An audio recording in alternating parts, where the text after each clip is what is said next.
우리 성도님들 한 여섯 동안 평안하셨습니까? 오늘 또 말씀을 사모하시는 심령으로 주님 앞에 이르신 우리 여러분들에게 성령의 감동하심으로 말씀을 통해서 우리 예수님을 뵙게 되는 복된 시간 되길 축복합니다.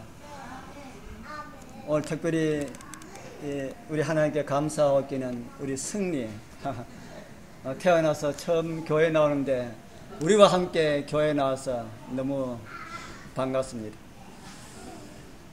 오늘은 저는 이 구약의 예수님을 나타내는 사람들 두 번째 시간으로 아벨이라는 제목을 가지고 아벨을 통해 나타난 예수님을 함께 생각해 보면서 은혜를 나누고자 합니다. 아벨이 누굽니까? 아벨이 누구일까? 예. 아담과 하와의 몇째 아들요? 둘째 아들. 가인과 아벨이라는 두 이름 중에 누구의 이름이 더 좋습니까? 누구의 이름이 더 나아 보입니까? 가인이 더 나아 보입니까? 이름의 뜻은 가인이 훨씬 더 나았지요. 그런데 우리는 아벨이라고 하는 이름이 더 좋아 보이지 않습니까? 우리가 가인이라는 이름의 뜻을 아니까 우리가 그렇게 하지. 그걸 모른다면은 가인과 아벨의 이름 중에서 누구의 이름이 더 좋습니까 하면은 아마 아벨이라고 할 겁니다. 아벨이 왜 아벨이라는 이름이 그렇게 좋게 느껴지는가? 사실은 가인이라고 하는 이름이 훨씬 의미가 더 있다. 가인이라고 하는 이름의 뜻이 뭐라고 그랬습니까? 가인이라고 하는 이름의 뜻. 가인이라고 하는 뜻은 하나님으로부터 받았다라는 그런 뜻입니다. 좋은 의미입니까? 그런데 아벨이라고 하는 이름의 뜻은 뭐라고 들었습니까, 여러분들? 아벨이라고 하는 이름의 뜻은 무엇일까? 어떻게 들었습니까? 아벨이라고 하는 이름의 뜻은 어떤 뜻을 가지고 있나 하면은 아무것도 아니다라는 뜻을 가지고 있습니다. 이름 좋습니까?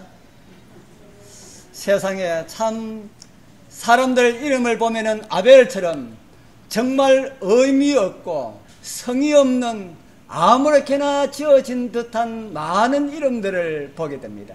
여러분들 그런 이름들 주변에서 봤습니까? 저는 어떤 아이 이름 여기에 계신 분들 친척은 아니라 하는 생각이 드는데 혹시 친척이라면 용서해 주십시오. 어떤 새 삼남매가 있는데 크고 중간 아이는 중순이고 막내는 하순이고 이렇게 지은 이름이 있더라고요. 야, 참 이름 참 그 나름대로 이렇게 뜻을 가지고 지은지는 모르지만 참 부모님이 성의 없게 이렇게 지었구나 하는 생각을 하게 됩니다. 아벨이라고 하는 이름도 정말 성의 없이 지은 이름 같지 않습니까? 이름을 중히 여기는 아담이 왜 그런 이름을 지었을까? 왜 이름을 중히 여겼던 유대인의 조상 그 아벨, 유대인의 조상만이 아니죠. 우리 인류의 조상 그 아담이 왜 아이의 이름을 아무것도 아니라고 이렇게 지었을까? 우리가 성경을 자세히 살펴보면은 성의 없이 지은 이름이 아닌 맏아들에게 받은 그 절망감을 작은 아들에게 이름으로 나타내었다. 그렇게 우리는 이해를 하게 됩니다. 하나님께 받은 아들, 정말 믿음의 장부가 되어서 죄로 향해 가는 조류를 돌려줄 줄 알고 이름을 가인이라고 지었는데 자라나는 모습 보니까 좀 그런 것 같이 보입니까? 자라나는 모습 보니까 영 아닌 것처럼 그렇게 보였습니다. 영 아니다. 이거 조류를 맡기는커녕 더 빨리 조류를 흘러가게 하는 그런 것 같은 생각이 들었습니다. 그래서 두 번째 아이를 낳고는 그 이름을 아무것도 아니다. 큰아들 보니까 아무것도 아닌 것 같아서 둘째 아들 너도 아무것도 아니다. 이름을 그렇게 지었습니다. 그런데 아무것도 아니다라고 지었는데 그 아들이 예수님을 표상하는 아들이 되었습니다. 성경에 아벨에 대한 기록이 그렇게 많이 있지 않습니다. 그리고 아벨은 예수님을 표상한다라고 하는 말 한 것도 없습니다. 그런데 예수님을 표상하는 구약의 말씀을 들으면서 제가 아벨이라고 하는 사람을 소개를 해드리려 하는데 왜 아벨이 예수님에 대한 표성이라고 하는 말씀이 성경에 전혀 없는데 왜 아벨을 선택을 하였을까?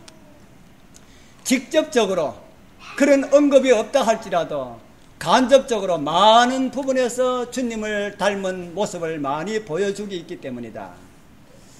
아담은 오실 자의 표상이라고 하는 이런 것과 다르게 아벨에 대해서는 이런 내용들이 없습니다. 구약의 많은 사람들이 아담처럼 이 사람은 예수님의 표상이라고 하는 그런 언급을 한 많은 사람들이 없다 하는 겁니다. 그런데도 구약의 수많은 사람들이 예수님에 대해서 우리에게 보여주고 있다. 수많은 선조들이, 믿음의 조상들이 그들 삶을 통해서 우리에게 예수님을 보여주겠다 하는 겁니다. 오늘 그런 관점에서 아벨을 통해서 예수님의 모습을 우리가 살펴보면서 우리 함께 예수님을 만나고 아벨처럼 저와 여러분들도 예수님을 나타내는 이런 삶을 살아가게 되길 소망합니다. 첫 번째 드릴 작은 제목은 의인 아벨이라는 이런 제목입니다. 성경에 의인에 대한 기록이 많이 나오나요? 성경에 의인에 대한 기록이 많이 나올까? 여러분들 성경에 기록되어 있는 의인을 한 사람 지적해서 이야기하라 그러면 누구를 이야기하겠습니까? 노아. 노아. 제가 노아라고 이야기할 줄을 알고 제가 노아 그림을 올려놨습니다. 노아의 사적은 이러하니라. 노아는 뭐요? 의인이요. 의인이요. 이 창세기 6장에서 모세는 노아는 의인이라 이렇게 기록을 합니다. 또 누가 있을까요? 창세기 18장 23절에 보면은 아브라함은 자기의 조카 롯을 의인이라고 이렇게 칭합니다. 하나님께서 소돔과 고모라를 멸하겠다 하니까 하나님 죄인과 의인을 함께 원합니까? 하는 이 의인이라 하는 말은 누구를 염두에 두고 이야기했을까요?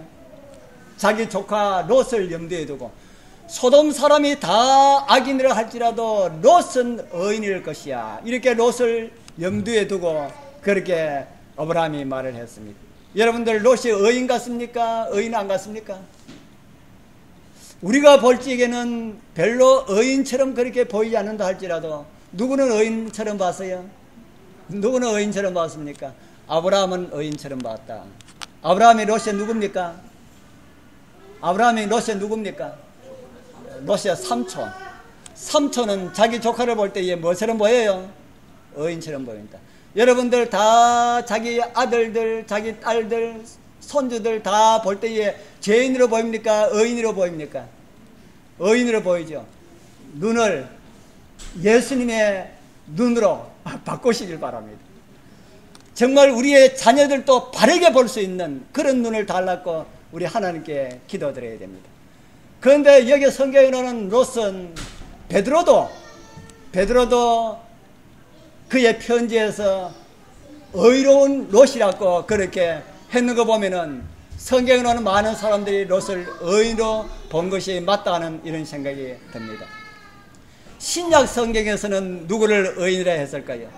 신약 성경에는 누구를 의인으로 했을까? 누가복음 1장 6절에 보면은 우리 같이 한번 읽어볼까요? 시작. 이 두 사람이 하나님 앞에 의인이니 주의 모든 계명과 규례대로 흠이 없이 행하더라. 이곳에 말하는 이 두 사람은 누구를 말할까요? 제가 알기 쉽게 제가 그림을 올려놨지 않습니까? 여기 나오는 이 그림 누구겠습니까? 누군지 모르겠지요, 뭐. 알고 보면, 그런가 하는데, 이 그림은 이 침례 요한을 그린 그런 그림입니다. 침례 요한의 부모, 누가복음 1장 6절에 이 두 사람은 침례 요한의 부모를 말하고 있습니다.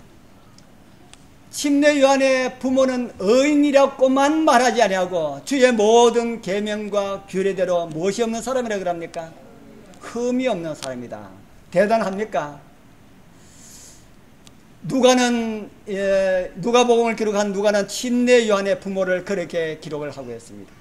우리 사랑하는 성도님들, 우리 모두가 침례 요한의 부모처럼 하나님의 모든 율법에 흠이 없는 분들이 다 되길 축복합니다. 그럼 아담의 두 번째 아벨은 누가 의인을 했을까? 아벨은 누가 의인을 했을까요? 마태복음 23장 35절 우리 같이 읽어보겠습니다. 그러므로 시작.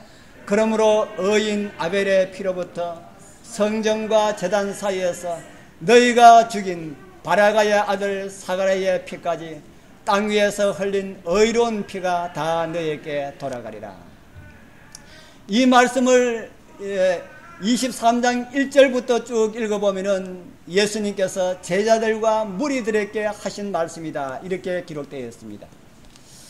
특별히 이 말씀은 누구에게 많이 예수님께서 누구를 염두에 두고 말씀을 많이 하셨냐면은 성경 말씀대로 살아간다고 장담하고 있었던 그 당시의 의인들 누구였겠습니까? 자칭 의인들 서기관과 바리새인들을 향해서 예수님께서 말씀을 하셨습니다. 그들에게 말씀하시면서 의인 아벨의 피로부터 이렇게 말씀하셨습니다. 의인 아벨의 피로부터 너희가 죽인 바라가의 아들 사가랴의 피까지 이렇게 말씀하셨습니다. 아벨은 여러분들 잘 알지만은 사가랴의 아들 바라가는 누군지 제가 지난번에 작년이죠. 제가 왕들에 대해서 제가 말씀을 하면서 이 사가랴가 누군지 제가 말했는데 혹시 기억나십니까? 다 잊어버리셨지요? 예? 예, 기억을 하고 있어서 고맙습니다. 여기 나오는 이 바라가는 구약 성경 열왕기하를 읽어보면은 누구요? 여호야다? 예. 구약 성경 열왕기하를 읽어보면은 남방 유다의 여호사밧이라고 하는 왕이 나옵니다.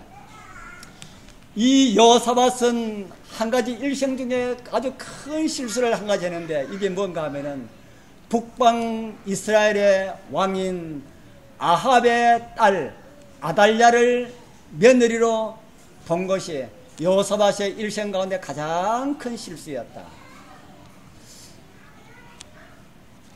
그래서 이 아달랴를 며느리로 맞아들이는데 그러고 난 다음에 아달랴의 남편 여호람이 죽고 자기의 아들 이 아달랴의 아들 아하시아가 왕이 됩니다.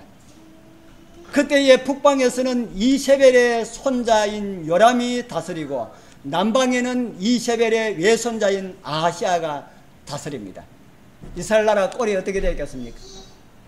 다 그 어머니는 바알의 제사장인데 북방에는 바알 제사장의 아들이 다스리고 남방에는 바알 제사장의 외손자가 다스리고 그러니까 말이 아니죠. 그래서 하나님께서 죄악으로 흘러가는 나라를 조금이라도 바로 세워보기 위하여서 북방 이스라엘부터 개혁하기 위하여서 북방 이스라엘의 예후라고 하는 사람을 일으킵니다. 그 당시에 북방왕 요람은 전쟁에서 부상을 입고 치료하기 위하여서 요양하고 있었는데 그때의 외사촌인 남방 유다의 아시아 왕은 자기 외사촌 형 요람 왕을 위문을 가게 병문안 가기 위하여서 그곳에 갔었습니다. 바로 그럴 때에 예후가 그것을 쳐들어가서 부왕을 한 자리에서 다 죽여버립니다. 자기의 아들이 죽었다는 이 소문을 들은 남방 유다의 이 왕의 어머니 아달랴는 자기 아들이 죽었다는 이 소식을 듣고 자기 손자들을 다 죽여버립니다. 왜 그랬을까요?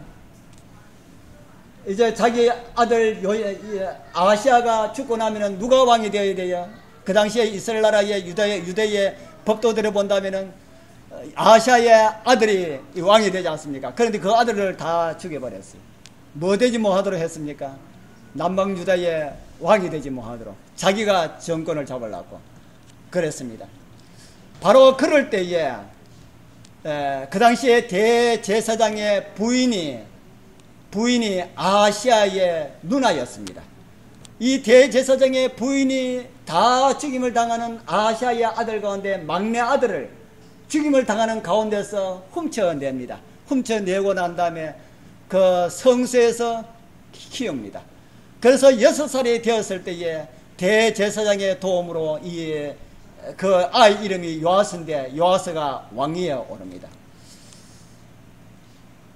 여기에 나오는 이 대제사장 여호야다가 오늘 예수님께서 말씀하신 바라가고 그 아들이 예수님께서 말씀하신 사가랴입니다.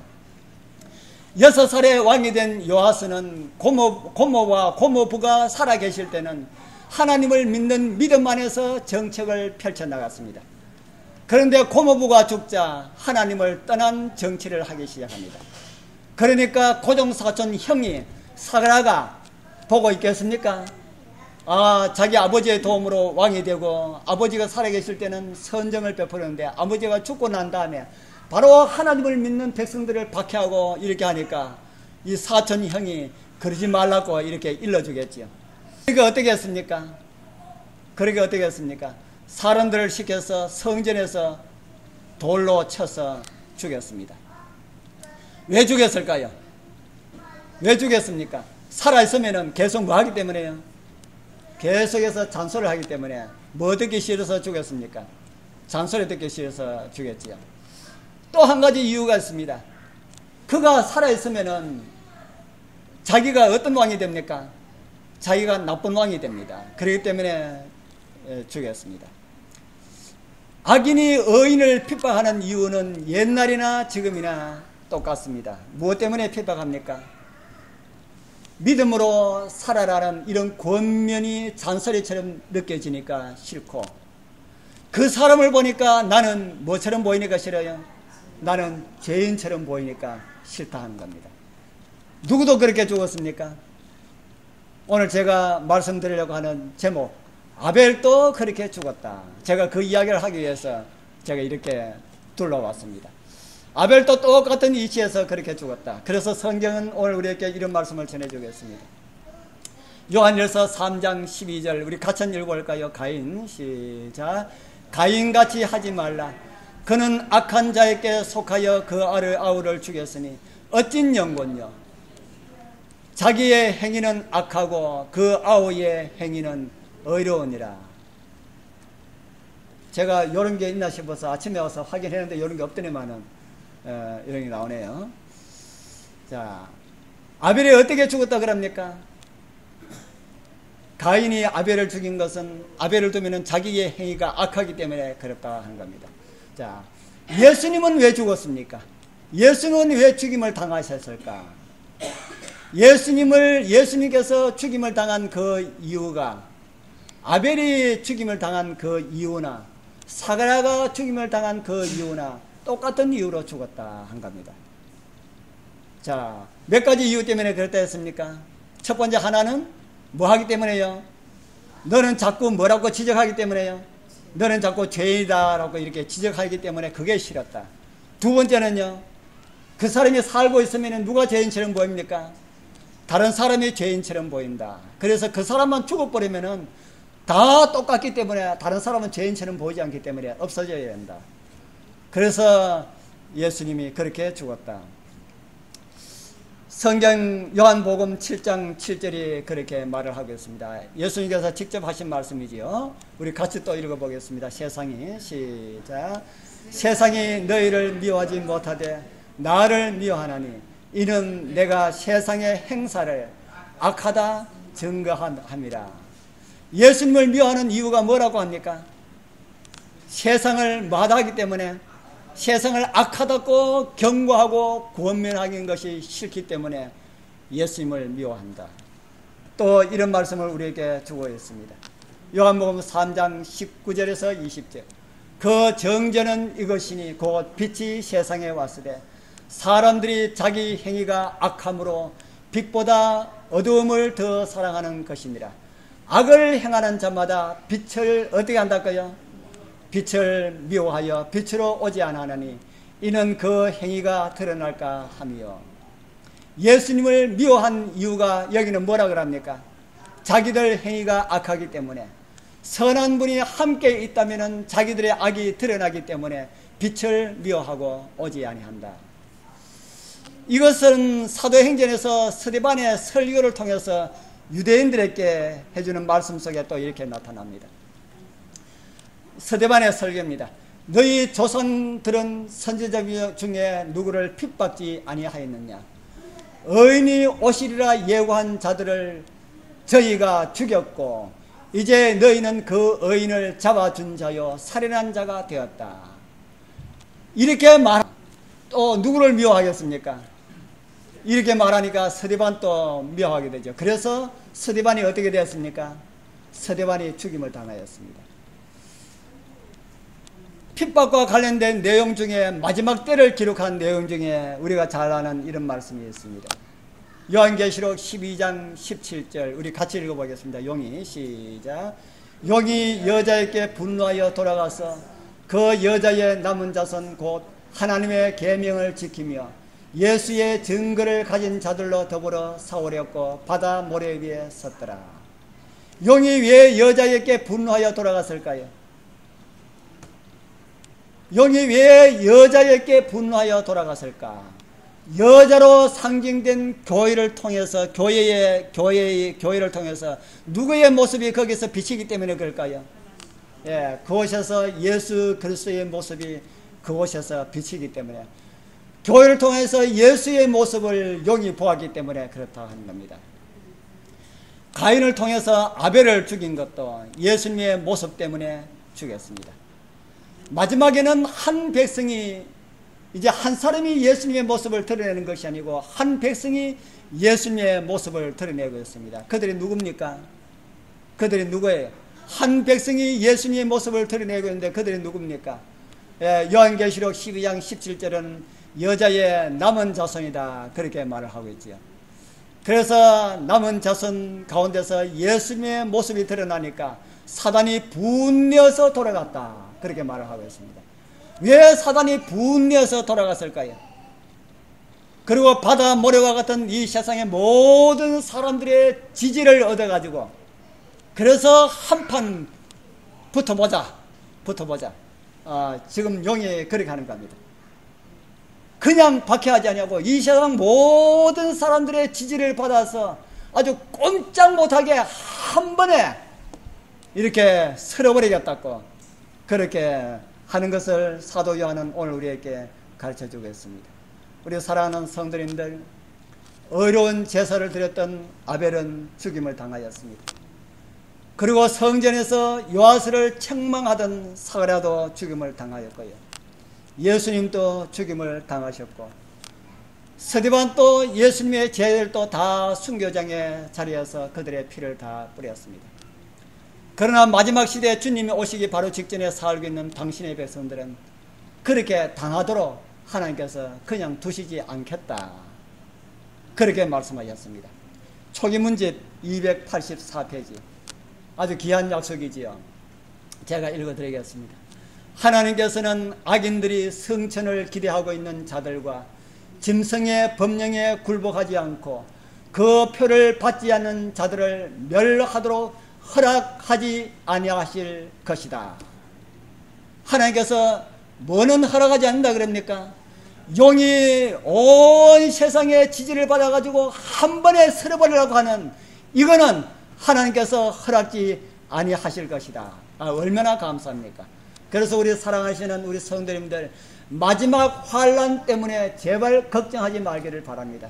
하나님께서 허락지 아니하실 것이다.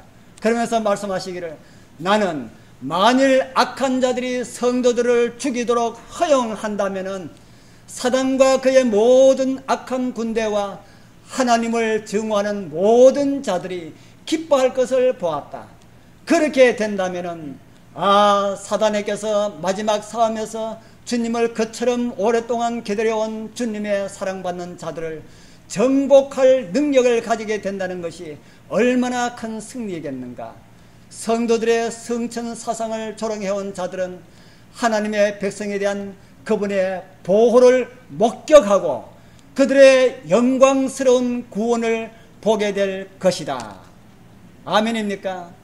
아멘입니다. 아벨도 죽었고 선지자들도 사도들도 다 순교자가 되도록 허락하셨지만은 그때는 씨앗이 되도록 허락하셨지만은 마지막 때에는 하나님의 백성이 죽임을 당하도록 허락하지 아니할 것이다.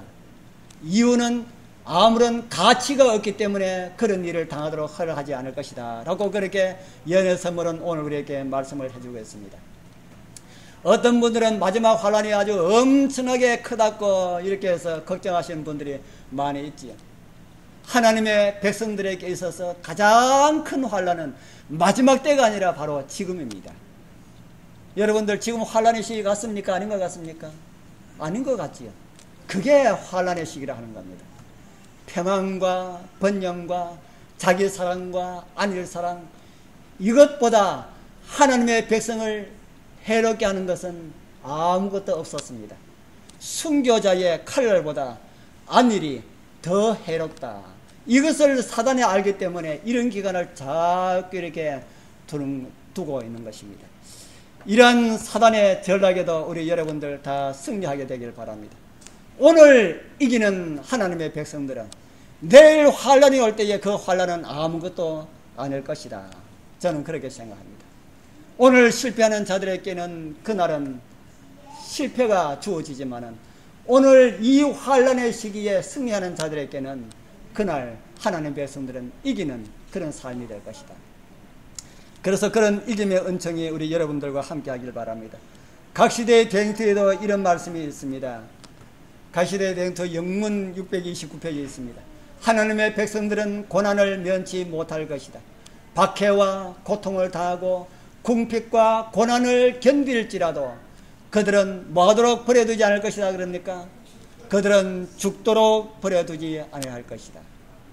이것은 제일 마지막 순간에 일어날 그런 이야기입니다. 지금은 순교자가 있을 수가 있습니다. 마지막 주님 오시기 바로 직전에 그 큰 환난 가운데 많은 사람들이 가장 두려워하는 그 지상 이래로 일어나지 않았던 그런 가장 큰 환난, 그 환난 가운데서는 하나님 백성들에게 순교자가 없을 것이다. 그렇게 하나님께서는 선지자를 통해서 오늘 우리에게 말씀을 하고 있습니다. 아벨이 죽음으로 이겼고 예수님도 죽으심으로 영원한 승리를 거두었고 우리도 우리 자신이 죽으면 승리하게 될 것이다. 오늘 우리 자신을 죽이면은 우리 몸과 우리의 모든 것을 죽도록 하는 그런 순교자의 자리에까지 이르지 않도록 하나님께서 해 주실 것이다 라고 하는 그런 말입니다. 이 주님의 승리에 참여할 수 있는 은혜가 우리 여러분들과 함께 하기를 축복합니다. 이제 두 번째 생각하고 싶은 것은 아벨의 신앙입니다. 아벨이 어떤 신앙을 하였기 때문에 어렵다는 말을 들었을까? 예수님의 표상이 되는 제도 중에 제사와 관련된 내용이었습니다. 나중에 성소로 체계화되었지만은 처음 시작할 때는 아주 작은 제단으로 시작되었을 것이다. 그 제단 가운데 어떤 것이 예수님의 표상이 되겠습니까? 제단에는 돌을 샀고 돌 위에 나무도 있고 그 위에 뭐가 있습니까? 그 위에 어린 양이 제물로 놓여 있습니다. 그 가운데 무엇이 예수님에 대한 상징이 되겠습니까? 예, 어린 양. 나중에 어린 양이 예수님에 대한 상징이 대한 것도 나중에 좀 말씀을 좀 준비해야 되겠다는 생각이 듭니다. 창세기 4장 2절에 보면 이런 말씀이 있습니다. 그가 또 가인의 아우 아벨을 낳았는데 아벨은 양치는 자이었고 가인은 농사하는 자이었더라. 세월이 지난 후에 가인은 땅의 소산으로 제물을 삼아 여호와께 드렸고 아벨은 자기도 양의 첫 새끼와 그 기름으로 드렸더니 두 형제가 직업이 달랐다 그러죠. 형은 농사하는 사람이고 동생은 양치는 사람이었다. 아마도 아담은 아들들에게 하나님께 드릴 제사에 대해서 아주 많은 가르침을 주었을 것이다. 그래서 어렸을 때는 엄마 아빠와 같이 에덴 동산 동편에 와서 단을 샀고 그 위에 나무를 놓고 어린 양을 잡아서 놓고 이 어린 양은 예수님을 상징하는 것이다 하고 가인과 아벨에게 그렇게 가르쳐 주었을 것이다 하는 생각이 됩니다. 그런데 이 아이들이 이제 부모와 같이 예배 드리는 것이 아니라 자기들 스스로 예배를 드릴 수 있는 그런 나이가 되었습니다. 그럴 때 이제 아벨도 가인도 제물을 가지고 나갔습니다. 두 사람 다 자기가 이렇게 자기 직업적인 것을 가지고 나갔지요. 그리고 아주 자연스럽지 않습니까? 그렇기 때문에 가인이 전혀 잘못한 것이 없는 것처럼 보입니다. 가인은 자기가 농사하는 것을 가지고 가져갔고 아벨도 자기가 양치게 있는 것을 가지고 나갔고 뭐가 잘못입니까? 그 결과를 그 다음 절에는 이렇게 말합니다. 여호와께서 아벨과 그 제물은 뭐 하셨으나요? 연락하셨으나 가인과 그 제물은 연락하지 아니하신지라. 연락이 뭡니까? 연락. 개정개혁에는 받으셨으나 이렇게 번역되어 있습니다. 아벨과 그 제물은 받으셨으나 가인과 그 제물은 받지 아니하신지라. 왜 받지 아니하셨을까? 그들에게 있어서 제물을 선택하는 것은 오늘 저와 여러분들이 믿음의 대상을 선택하는 것과 같다 하는 것입니다. 그들의 제물에 대해서 히브리서 기자는 이런 말씀을 우리에게 해주겠습니다. 히브리서 11장 4절 우리 같이 한번 읽어보겠습니다. 믿음으로 시작. 믿음으로 아벨은 가인보다 더 나은 제사를 하나님께 드림으로 의로운 자라 하시는 증거를 얻었으니 하나님이 그 예물에 대하여 증거하심이라. 저가 죽었으나 그 믿음으로서 오히려 말하느니라. 아벨은 어떤 제사를 드렸다 그럽니까? 아벨은 어떤 제사를 드렸다? 믿음으로 아벨은 가인보다 더 나은 제사를 드렸다. 우리 속담에 하나 보면은 며칠 한다 그럽니까? 우리 속담에 아주 참 좋은 속담들이 많이 있어서 참 좋습니다. 아벨의 믿음으로 드린 제물은 아벨은 믿음으로 살았다라는 그 사실에 대한 반증을 우리에게 보여주고 있습니다. 우리 사랑하는 성도님들, 여러분들도 믿음으로 살아가시게 되길 바랍니다. 어떤 것을 결정할 때마다 믿음으로 하게 되길 바랍니다. 무엇을 시도할 때마다 믿음으로 하시게 되길 바랍니다. 그래서 믿음으로 하는 것이 우리 여러분들 행동을 통하여서 그렇게 나타나게 되지요. 아벨은 그렇게 믿음으로 제물을 드렸고 결국은 자기 몸까지 믿음의 제단 위에 불을 피웠습니다. 성경은 다시 우리에게 이런 말씀을 우리에게 보여줍니다. 히브리서 12장 24절 새 언약의 중보이신 예수와 및 아벨의 피보다 더 낫게 말하는 뿌린 피니라. 이 말씀을 그냥 읽으면 아무런 의미가 없는 말씀처럼 들립니다. 그런데 이 말씀을 아주 깊이 생각하면서 읽으면 엄청난 말씀이 이 가운데 있어요. 새 언약의 중보이신 예수님의 피와 아벨의 피가 대조되어 있다. 이 세상에 오늘날 세상에는 사람들이 많이 살고 있지만은 가인과 아벨이 살 때에는 그렇게 많은 사람들이 이 세상에 살고 있지 않았습니다. 그런데 그렇게 많은 사람들이 살고 있지 않은 그런 때에 그것도 한쪽 진 가운데서 행해졌던 그 살인사건이 아무도 모를 줄 알았는데 그 살인사건이 하나님께서 아시게 되었고 또 누가 알았습니까? 모세가 알게 되었고 그래서 모세가 기록하게 되었고 모세가 기록한 것을 예수님께서 직접 말씀하게 되었고 그 내용을 바울은 예수님의 피와 아벨의 피를 비교해서 기록하는 사실은 정말 놀라운 내용이다라는 그런 생각이 듭니다. 아벨 이후에 순교자가 많았을까요? 아벨 이후에 순교자가 얼마나 많았을까? 아까 예수님께서 말씀하신 아벨과 사가랴 외에 또 어떤 순교자들이 있습니까? 아벨과 사가랴 외에 순교자 이야기하라 그러면은 얼마나 될까요? 한 10사람 되겠습니까? 순교자들 한 10명 될까요? 한 100명 될까요? 그런데 성경에 기록되어 있는 순교자들의 이름은 많이 안 나옵니다. 기록이 없다는 것은 순교자가 없다는 내용입니까? 기록이 없다는 것은 순교자가 없다는 내용일까? 그게 아닐 것이다. 성경에 이런 내용이 나옵니다.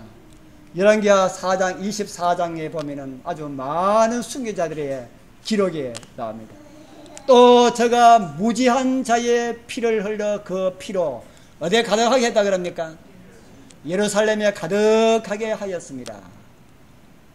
여기 나온 내용은 어떤 내용이 하면은 므낫세 히스기야의 아들에 대한 내용입니다. 히스기야는 이스라엘 남방 유다의 가장 선한 왕 가운데서도 선한 왕 가운데 들어가는 인물입니다. 그런데 그의 아들 므낫세는 가장 악한 왕 가운데서도 가장 악한 왕으로 이름이 나 있는 그런 아들입니다. 참 아버지하고 아들하고 참 그렇게 다릅니다. 그때에 하나님을 믿는 백성들이 박해를 받아 죽임을 당한 내용의 기록이 열왕기하 24장 4절의 말씀입니다. 얼마나 많은 사람들이 죽임을 당하였으면 그 피가 예루살렘에 가득하였다고 기록되어 있을까.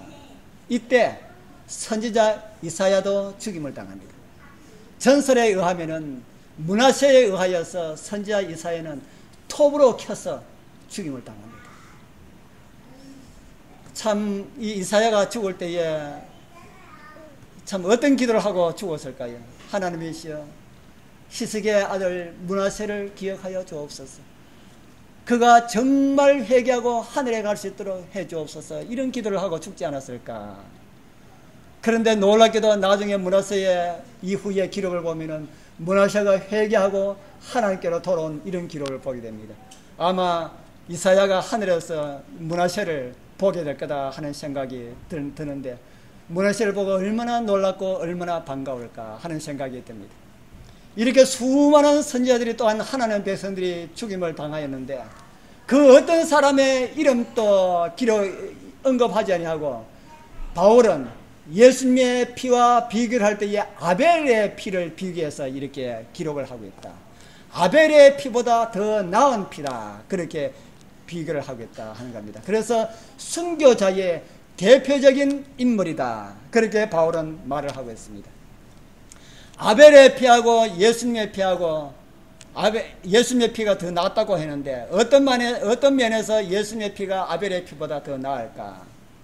피 색깔이 더 고와서 나을까요? 아벨의 피보다 예수님의 피 색깔이 더 고울까요? 피 색깔은 뭐 더 고운지 안 고운지 모르겠습니다. 어떤 면에서 예수님의 피는 아벨의 피보다 나은 피일까? 아벨은 예수님을 위해서 죽었습니다. 의를 위해서 죽었습니다. 의를 위해서 죽은 것은 다 예수님을 위해서 죽은 것이지요. 오늘 저와 여러분을 또 의를 위하여서 당하는 어려움들은 다 예수님을 위해서 당하는 것입니다. 그런데 예수님의 피는 의를 찾는 자들에게 구원을 주시기 위해서 흘린 피다. 아벨은 주님을 위해서 피를 흘렸고 주님은 아벨의 구원을 위해서 흘린 피다 하는 겁니다. 우리 사랑하는 우리 재림 성도 여러분들이시여, 여러분들 다 아벨과 같은 사람들이 다 되기를 축복합니다. 영국에서 이 초기 기독교를 국교로 이렇게 공인하는 이런 일들이 있을 때에 그 일에 반대하는 사람들이 들고 일어났었습니다. 그 가운데 리차드 카메르로 하는 사람이 그 일을 반대하다가 잡혀서 처형을 당합니다. 저는 이 처형 당하는 게 얼마 전에 인터넷에 올라와 있어가지고 제가 그거 보고 너무너무 놀랐습니다. 어떻게 이런 동영상을 인터넷에 이렇게 올릴까? 사람을 칼로 이렇게 목을 자르는 내용이 올라오는데 참 얼마 전에 우리 많은 순교자들이 죽었지 않습니까? 그 사람들이 죽임당하는 그 내용이 올려졌는데 너무 정말 처참한 것이 아니라 눈으로 볼 수 없는 그런 광경이었다 하는 것이 맞는 것이라는 생각이 듭니다. 여기에 나오는 이 리차드 카메론도 자기 믿음 때문에 처형을 당했습니다. 그런데 집행자가 이 카메론의 목을 자르고 손과 발을 잘라서 같은 죄로 감방에 이렇게 잡혀서 감방에 있는 자기 아버지에게 그것을 가져갑니다. 아버지에게 가져가서 카메론 씨, 이게 당신 아들 카메론이 맞습니까? 한번 보십시오 하고 집어 던져요. 딱 보니까 자기 아들의 머리입니다. 여러분들 어떻겠습니까? 이 머리와 손이 당신 아들 거 맞아? 하고 그렇게 묻습니다. 알아보겠어? 좀 모습이 좀 그렇지만은 알아보겠어? 그럽니다. 그 자기 아들의 머리가 던져진 그 자기 아들을 붙잡고 그 아버지의 눈물이 얼마나 많이 흘렸겠습니까? 그러면서 그 아버지의 입술이 떨리면서 입을 엽니다. 알지요. 알고 말고요. 내 사랑하는 아들의 것입니다. 내 사랑하는 아들의 것. 그러나 나의 아들이기 이전에 내 평생 자비를 베풀어 주신 주님의 것입니다. 나에게나 내 것에 부당하실 수 없는 주님의 것입니다. 주님은 항상 언제나 나에게 좋은 것을 주셨지요. 이렇게 말을 했다고 합니다. 아들의 죽음을 보여줌으로 카메론의 믿음을 포기하였고 그렇게 시도를 했는데, 그렇게 했는 것이 오히려 어떤 일을 해도 이 카메론 장로의 믿음은 꺾을 수 없다는 것을 보여주게 되었습니다.